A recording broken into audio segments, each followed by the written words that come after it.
Jerusalém desperta sob a luz dourada do amanhecer. As muralhas imponentes refletem o sol. Bandeiras tremulam. O povo caminha seguro pelas ruas. Israel vive o seu auge. No centro da cidade, o palácio do rei domina o horizonte. E dentro dele está o homem que ninguém imaginava que um dia governaria. Rei Davi, o antigo pastor de ovelhas. O menino esquecido no campo. O jovem que enfrentou um gigante chamado Golias. Agora ele é rei, mas não apenas rei. Ele é símbolo de vitória, de coragem, de favor divino. As nações vizinhas temem seu nome. Generais o respeitam, o povo o ama. Os salmos que ele compôs ecoam nos templos. Ele já venceu guerras impossíveis. Já escapou da perseguição do rei Saul. Já conquistou Jerusalém. Já trouxe a Arca da Aliança para o centro da nação. Ele está no ponto mais alto da vida. E é justamente aí que mora o perigo. Porque quando tudo está dando certo, o coração começa a relaxar. E quando o coração relaxa, a vigilância diminui. Eu já passei por coisa pior. Isso não vai me afetar. Era a primavera, a estação em que os reis saíam para a guerra. Os campos estavam secos o suficiente para o avanço dos exércitos. As estradas firmes, os homens preparados. Era tempo de conquista. E mais uma vez, Israel marchava para a batalha. Generais organizavam tropas. Soldados afiavam espadas. Cavalos relinchavam na alvorada. Joabe liderava o exército. Mas o rei ficou. Davi não estava doente. Não estava ferido. Não estava incapacitado. Ele simplesmente decidiu permanecer. Talvez estivesse cansado. Talvez confiante demais. Talvez acreditasse que sua presença já não fosse necessária. Afinal, ele já havia vencido guerras impossíveis. Já havia enfrentado gigantes. Já havia consolidado o reino. O império estava estável. Os inimigos estavam enfraquecidos. O povo estava seguro. Eles sabem o que fazer. Talvez tenha pensado. E pela primeira vez, enquanto seus homens marchavam para o campo de batalha, o rei permaneceu no palácio. Ele estava no ponto mais alto da vida. E é justamente aí que mora o perigo. O palácio estava quieto, sem conselheiros apressados, sem estratégias urgentes, sem o som metálico de armaduras sendo ajustadas. Apenas o eco suave dos corredores de pedra. Davi acordou mais tarde naquele dia. Não havia reunião militar. Não havia relatório imediato. Não havia urgência. Havia tempo. Tempo demais. Ele caminhou lentamente pelos salões. Servos se curvavam. Guardas mantinham postura firme. Tudo sob controle. Tudo tranquilo. E é justamente na tranquilidade que a vigilância começa a adormecer. Ao entardecer, o sol começava a descer atrás das muralhas de Jerusalém. O céu tingido de laranja e ouro. Davi sobe ao terraço do palácio. Do alto a cidade parecia pequena, organizada, submissa à sua autoridade. Ele observa, respira fundo. Não há som de guerra. Não há tensão. Apenas o vento. E então, seus olhos se movem. Casas abaixo. Telhados de pedra. Pátios internos. E em um desses pátios, movimento. Uma mulher. Ela não sabe que está sendo observada. Está apenas vivendo sua rotina, purificando-se. Água escorre por seus cabelos. O reflexo do pôr do sol toca sua pele. E naquele instante, algo muda. Não no ambiente, mas no coração do rei. Nenhum exército à frente. Nenhum gigante desafiando. Nenhuma espada sendo erguida. Apenas um olhar. E o coração começa a dialogar consigo mesmo. É só um olhar. Eu sou o rei. Ninguém precisa saber. A guerra agora não é externa, é interna. E diferente das batalhas anteriores, essa não tem plateia. Não tem cânticos de vitória. Não tem testemunhas. É silenciosa, mas é a mais perigosa de todas. Davi poderia descer do terraço. Poderia virar o rosto. Poderia voltar para dentro. Mas ele permanece, e quando permanecemos onde não deveríamos estar, a tentação ganha tempo. E quando a tentação ganha tempo, ela cria raízes. Ele chama um servo. Quem é ela? A pergunta parece simples, mas ela já revela algo. O coração começou a se mover na direção errada. O servo responde. É Batseba, esposa de Urias, o heteu. Esposa. Uma palavra que deveria ter encerrado tudo, mas não encerra.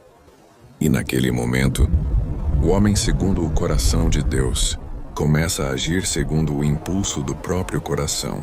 Às vezes, o maior erro da nossa vida não começa com um grande pecado. Começa com uma pequena decisão. O dia em que deveríamos ter ido, mas ficamos. Porque a queda raramente começa na ação. Ela começa na distração. A noite ainda cobre Jerusalém.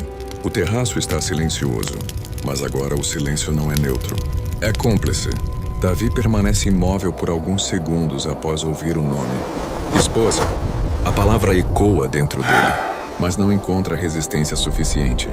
Ele não desce. Ele não ora. Ele não recua. Ele decide. E quando um rei decide, o mundo ao redor se move.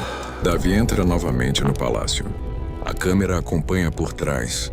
Passando pelos corredores iluminados por tochas, as paredes de pedra parecem observar. Ele chama discretamente 2 servos, sem levantar a voz, sem hesitar. Apenas uma frase curta. Tragamna. Nenhum trovão no céu, nenhuma voz divina interrompendo. Apenas passos apressados ecoando nos corredores. O pecado agora tem direção. A porta do palácio se abre lentamente. Batseba entra. Não há música romântica. Não há troca de olhares prolongados. Há atenção. Ela não veio seduzir. Ela foi chamada. E quando um rei chama, raramente alguém recusa. A câmera não mostra detalhes íntimos. Mostra o ambiente. Tochas queimando. Som do vento. Portas fechando. Corte seco. Escuridão. Manhã seguinte. O palácio parece igual. Servos continuam servindo. Guardas continuam de pé. O sol nasce sobre Jerusalém como se nada tivesse acontecido. Mas algo invisível foi plantado. E o pecado sempre cresce no invisível antes de aparecer no visível. Dias depois, um servo se aproxima com cautela. Um pequeno rolo de pergaminho nas mãos. Davi está sentado, aparentemente tranquilo. O servo entrega. Davi abre.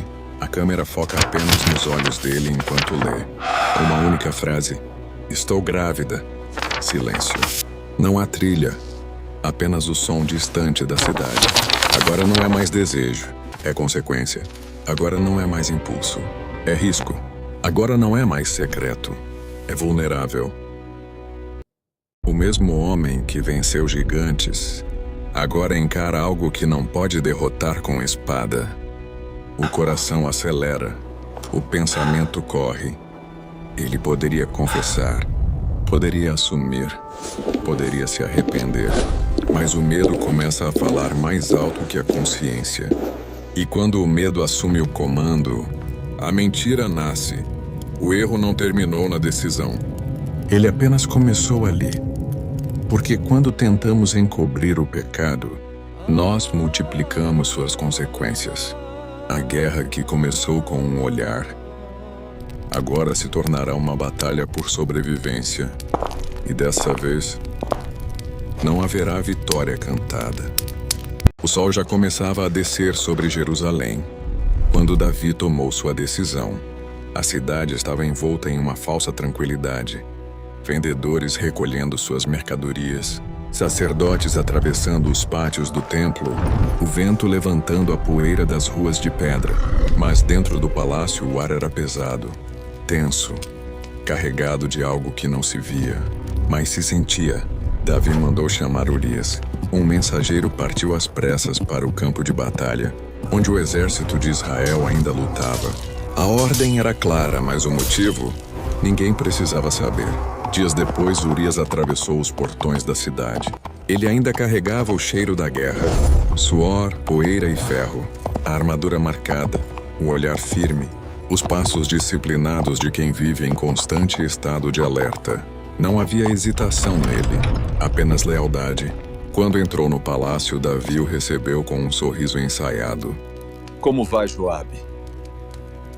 Como está o povo? Como vai a guerra? As perguntas eram estratégicas, formais, superficiais. Urias respondeu com respeito. Falou do campo, das dificuldades, da resistência dos inimigos. Sua voz era firme, mas seu coração ainda estava lá, entre tendas, escudos e espadas. Então veio o convite, dito com aparente generosidade. Desça à sua casa. Lave os pés. Descanse. Era o gesto de um rei bondoso. Ao menos na aparência, Davi enviou até mesmo um presente atrás dele. Uma porção especial da mesa real. Um agrado. Um incentivo silencioso. Mas naquela noite algo inesperado aconteceu. Urias não foi para casa. Ele não atravessou a porta onde sua esposa o aguardaria. Não tocou no conforto de sua própria cama. Não abraçou o que era legitimamente seu. Ele dormiu à porta do palácio, no chão frio, ao lado dos servos do rei. Quando Davi soube, sentiu o desconforto subir como um calor incômodo no peito. Chamou Urias novamente. Você não veio de viagem? Por que não desceu à sua casa? E então a resposta veio, não como acusação, mas como honra. A arca, Israel e Judá permanecem em tendas. Como eu poderia ir à minha casa para comer, beber e me deitar com minha mulher? Pela tua vida e pela vida da tua alma, não farei tal coisa. Cada palavra era um espelho. A arca da aliança estava em tendas. Os soldados estavam no campo. A guerra ainda rugia. E Urias escolheu solidariedade em vez de conforto. Escolheu honra em vez de privilégio. Escolheu lealdade em vez de prazer. Diante dele estava Davi, o rei ungido, o homem segundo o coração de Deus. Mas naquele momento, quem parecia maior? A integridade de Urias iluminava o que Davi tentava esconder. Era impossível não comparar. Um homem lutando para proteger sua nação, outro lutando para proteger sua reputação. A honra de Urias não precisava gritar. Ela simplesmente existia. E quanto mais ela brilhava, mais revelava as sombras no coração do rei. Davi não gostou do que viu, porque às vezes o confronto mais doloroso não vem de um inimigo armado, mas de um homem íntegro, que sem saber expõe a nossa queda. A noite caiu sobre Jerusalém como um manto pesado. O palácio estava em silêncio. As tochas ardiam lentamente nos corredores de pedra. Lá fora a cidade dormia, mas dentro de um aposento isolado, o rei não encontrava descanso. Davi estava sentado diante de uma mesa de madeira escura, um pergaminho aberto diante dele. Uma lamparina tremulava, projetando sombras inquietas na parede. Sua mão segurava a pena. Hesitou por um instante, não por falta de inteligência, mas porque cada palavra que estava prestes a escrever atravessaria um homem. A tinta tocou o pergaminho. Coloquem Urias na frente da batalha mais intensa. A pena deslizou novamente. E recuem. Simples, direto, irreversível. Não havia explosão de ira. Não havia gritos. Apenas estratégia fria. Davi dobrou a carta com cuidado. Selou-a com o selo real. O peso da cera quente parecia mais leve que o peso da decisão. Na manhã seguinte, chamou Urias. O mesmo homem íntegro, o mesmo olhar firme, a mesma lealdade intacta, e colocou nas mãos dele o pergaminho selado. Urias recebeu a carta com reverência. Inclinou-se. Partiu, sem saber, que carregava contra o peito a própria sentença de morte. Dias depois, o campo de batalha voltou a rugir. O som metálico das espadas ecoava. Gritos se misturavam ao choque de escudos. A poeira subia como névoa sufocante. Urias avançava na linha de frente, firme, destemido, leal até o fim. Os inimigos pressionaram. E então, o movimento combinado. Os soldados começaram a recuar. Um passo, depois outro. A linha se abriu. Urias permaneceu, sozinho, cercado. Ele lutou, com a mesma honra com que havia falado diante do rei. Mas a multidão o envolveu. E ele caiu. A poeira assentou. A guerra seguiu, como sempre segue. Dias depois, um mensageiro entrou apressado no palácio. Curvou-se diante do rei. Relatou as perdas. Falou da intensidade do combate. E então disse: Urias, o heteu, morreu. Um breve silêncio. O rosto de Davi não se quebrou. Sua voz saiu controlada. A espada devora tanto este quanto aquele. Como se fosse apenas mais um nome, mais uma baixa, mais uma estatística da guerra. Mas o céu ouviu. O silêncio daquela noite não era vazio, era testemunha. Porque há decisões que parecem resolvidas na terra, mas continuam ecoando na eternidade. Meses passaram. O escândalo não ecoou pelas ruas. Não houve rebelião. Não houve denúncia pública. Batseba foi trazida ao palácio, vestida como rainha, protegida por guardas, envolta por muros altos. O bebê nasceu. O choro preencheu os corredores de pedra. Servos sorriram. A vida seguiu. À superfície, tudo parecia ajustado, organizado, encerrado. Mas havia uma frase que não ecoava nos corredores. Ecoava no céu. Isso desagradou ao Senhor. Nenhuma espada foi levantada, nenhum exército marchou, mas o trono invisível foi movido. Então Deus enviou Natã, não com espada, não com soldados, mas com uma história. Natã entrou no palácio como qualquer outro dia. Não gritou, não acusou, apenas contou. Havia 2 homens numa cidade, um rico, outro pobre. O rico possuía muitos rebanhos, o pobre tinha apenas uma pequena cordeira. Ele a criara como filha. Ela comia do seu prato, dormia em seu colo. Era tudo o que ele tinha. Um viajante chegou à casa do rico, e em vez de tomar um animal do seu próprio rebanho, ele tomou a única cordeira do pobre, preparou-a, serviu-a. Silêncio. Davi se levantou do trono. Os olhos ardiam. A indignação era real. Este homem merece morrer. Pagará 4 vezes o que fez. Justiça, firme e imediata. Natã não recuou, não elevou a voz, apenas sustentou o olhar. E então disse: Você é esse homem. O ar pareceu desaparecer da sala. As tochas continuavam queimando. Os guardas continuavam de pé, mas tudo estava diferente, porque naquele instante não era um profeta diante de um rei. Era um homem diante de Deus, sem exército, sem música, sem coroa que o protegesse. A história não era sobre uma ovelha, era sobre poder, desejo, abuso, morte. O silêncio voltou, mas agora não era o silêncio da estratégia, era o silêncio da exposição. O rei estava nu diante do céu, e não havia argumento capaz de vestir sua culpa. O silêncio ainda pesava no ar quando Davi finalmente cedeu. Não foi o trono que o sustentou, não foi a coroa que o protegeu. Foi o peso da verdade que o derrubou. Ele caiu, não diante dos homens, mas diante do céu. Seus joelhos tocaram o chão frio do palácio. A pedra que tantas vezes sustentara decisões de guerra, agora sustentava um homem vencido. Não houve defesa, não houve justificativa, não houve explicação elaborada. Apenas uma frase, simples, nua, irreversível. Pequei contra o Senhor, sem culpar Batseba, sem culpar o desejo, sem culpar as circunstâncias. Ele assumiu, e daquele chão de vergonha, nasceu um clamor que atravessaria séculos. Não era mais o rei falando, era um pecador. Cria em mim um coração puro, ó Deus, e renova dentro de mim um espírito firme. Não me lances fora da tua presença. As palavras não eram políticas, eram desesperadas. Ele sabia que podia perder um reino, mas não podia perder a presença. O perdão veio, silencioso, imerecido, real. Mas o perdão não cancelou a consequência.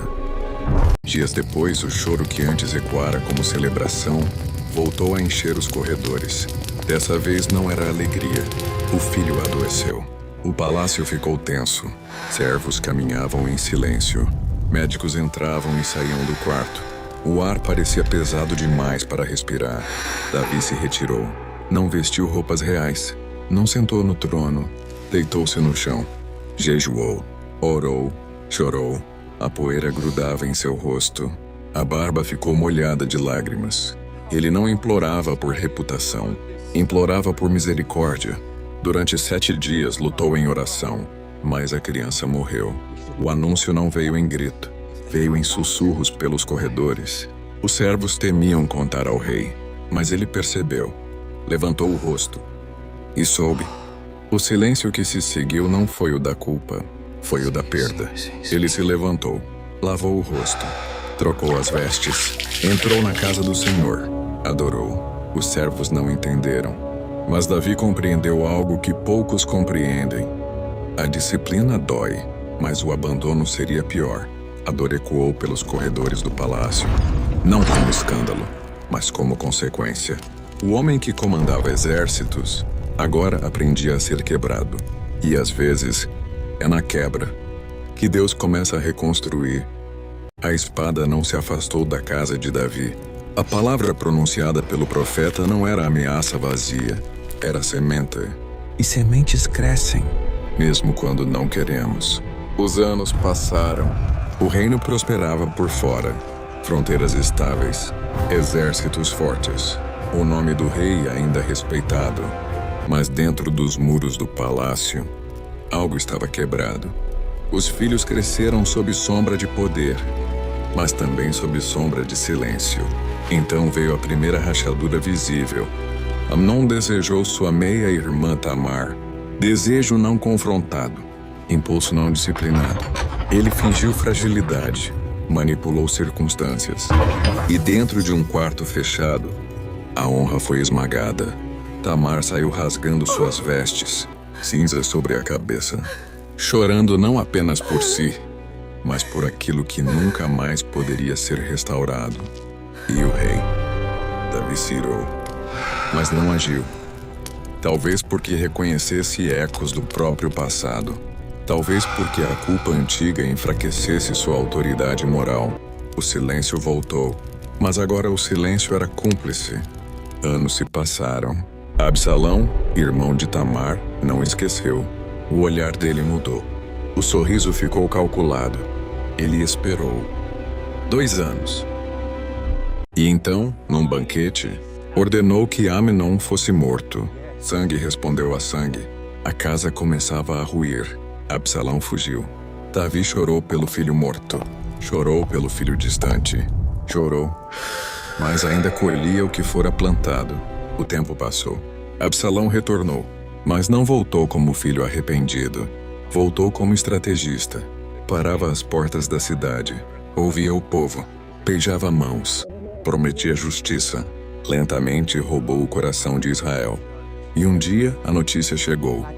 Absalão se fez rei em Hebrom. O palácio entrou em pânico. O rei poderoso, aquele que enfrentara gigantes, agora fugia da própria capital. Jerusalém ficou para trás. Davi subiu o monte chorando, descalço, com a cabeça coberta. Não era apenas medo, era reconhecimento. A espada não se afastara de sua casa. O pai fugia do filho. O reino se dividia. O povo se confundia. E tudo começou num terraço, numa tarde aparentemente comum, numa decisão privada que ninguém veria. Mas decisões privadas raramente permanecem privadas. Elas criam ondas, e ondas alcançam margens que nunca imaginamos. O homem, segundo o coração de Deus, aprendeu da forma mais dura. Perdão restaura o relacionamento, mas escolhas deixam marcas. E às vezes, o maior campo de batalha não é contra inimigos externos, é dentro da própria casa.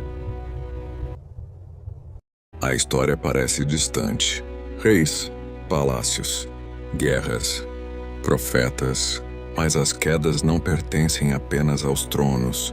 Elas começam em lugares muito mais silenciosos. Não começam no escândalo. Não começam na exposição. Não começam quando todos veem. Começam antes. No pensamento que ninguém confronta. No desejo que ninguém corrige. Na pequena concessão que parece inofensiva. Davi não foi destruído em um campo de batalha. Foi vencido em um terraço. E talvez a pergunta não seja como um rei caiu.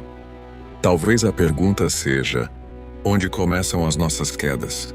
Porque toda ruína pública nasce de uma decisão privada. E toda decisão privada é tomada quando ninguém está olhando. Ou quase ninguém. Davi não caiu quando viu Batseba. Ele caiu quando deixou de vigiar. Ele caiu quando achou que estava forte demais. Toda queda começa no invisível. No pensamento alimentado, no desejo não confrontado, na escolha que parece pequena. Talvez hoje você esteja em um terraço. Ninguém vê suas decisões, mas Deus vê. E antes que a queda aconteça, Ele ainda alerta. A história de Davi não termina na vergonha, termina na graça, porque o arrependimento o restaurou. E isso significa que mesmo depois da queda, há recomeço.